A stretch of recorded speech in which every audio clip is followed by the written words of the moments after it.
स्वामी विवेकानंद एक बार किसी काम से अमेरिका गए हुए थे और वहां उनके पास एक अंग्रेज आया और उसने स्वामी जी से एक सवाल पूछा कि स्वामी जी, आपके हिंदुस्तान में माँ को सबसे ऊंचा दर्जा क्यों दिया जाता है?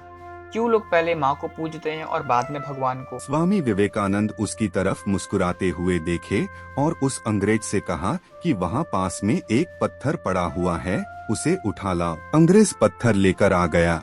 अब स्वामी जी ने उससे कहा कि इस पत्थर को एक कपड़े में लपेटकर अपने कमर से बांध लो। कमर से पत्थर बांधने के बाद स्वामी जी ने उस अंग्रेज से कहा कि अब तुम जाओ और 2 घंटे बाद आना, फिर मैं तुम्हारे सवालों के जवाब दूंगा। अंग्रेज वहाँ से चला गया।